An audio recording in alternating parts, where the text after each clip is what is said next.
మాజీ ముఖ్యమంత్రి వైఎస్ఆర్ కాంగ్రెస్ పార్టీ అధ్యక్షుడు వైఎస్ జగన్మోహన్ రెడ్డి ఆదేశాల మేరకు గాజువాక నియోజకవర్గం వైఎస్ఆర్ కాంగ్రెస్ పార్టీ కార్యాలయంలో గాజువాక సమన్వయకర్త తిప్పల శ్రీనివాస్ దేవన్ రెడ్డి ఆధ్వర్యంలో ముఖ్య నాయకుల సమావేశం జరిగింది.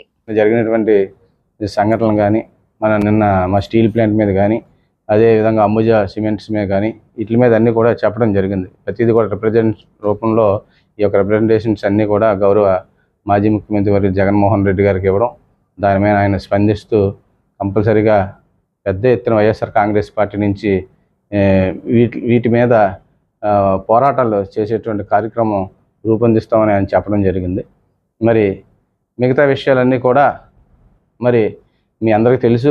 ఏ విధంగా ఈ రాష్ట్రంలో కానీ ఈ కూటమి ప్రభుత్వం కానీ లేకపోతే ఉన్నటువంటి స్థానిక నాయకులు కానీ అసలు ఏ విధంగా మనకి ఈ యొక్క కార్యక్రమం ఎలక్షన్ ముందు ఏం మాట్లాడారు, ఎలక్షన్ తర్వాత ఏం మాట్లాడారు అన్నది మనందరికీ తెలుసు. ఎలక్షన్ ముందు వీళ్ళందరూ కూడా ఇచ్చినటువంటి హామీలు కానీ మన స్టీల్ ప్లాంట్ మీద కానీ స్థానికంగా ఉన్నటువంటి సమస్యల మీద కానీ ఇప్పుడు ఎలక్షన్ అయిన తర్వాత ఏ విధంగా అసలు ఎవరు కనబడకుండా అసలు దీని మీద ఏ విధంగా వాళ్ళు చేస్తున్నటువంటి ఈ కార్యక్రమాలు మనం చూస్తున్నాం. ఫస్ట్ తప్పు ఏంటంటే టెంట్ అన్నది స్టీల్ ప్లాంట్ టెంట్ రిమూవ్ చేయడం అనేది పెద్ద తప్పు. అదేవిధంగా స్థానికంగా ఉన్నటువంటి నాయకులు కూడా వాళ్ళ బాస్ ఏం మాట్లాడుతున్నారో పైన చంద్రబాబు నాయుడు అదే స్క్రిప్ట్ అందరూ కూడా చెప్తున్నారు.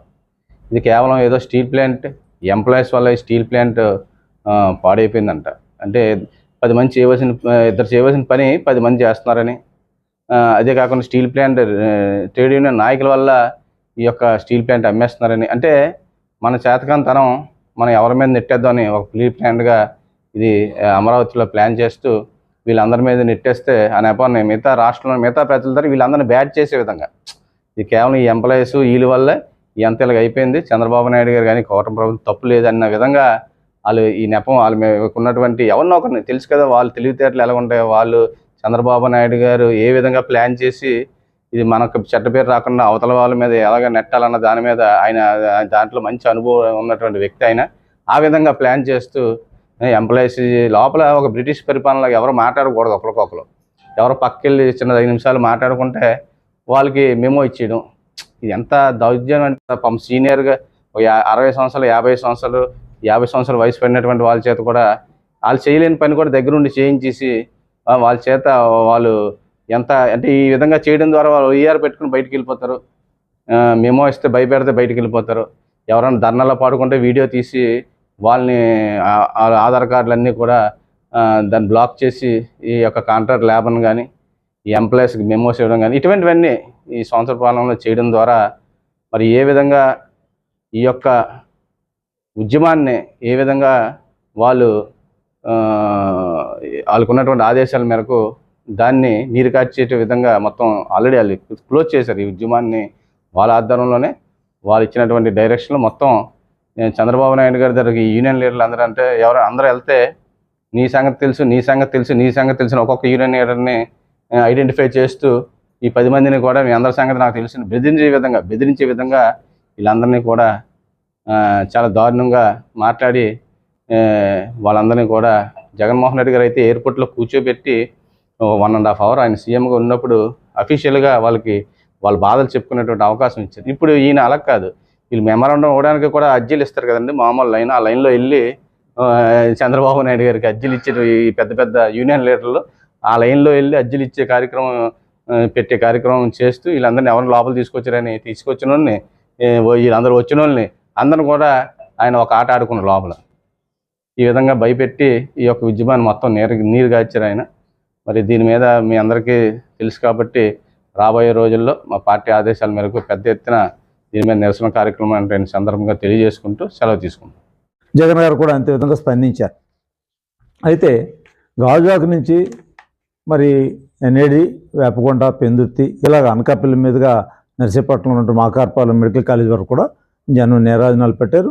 వర్షాన్ని కూడా లెక్క చేయకుండా చక్కగా వచ్చి మరి హాజరై వాళ్ళ సాలిడారిటీని వాళ్ళ సంఘీభావాన్ని తెలియజేయడం జరిగింది.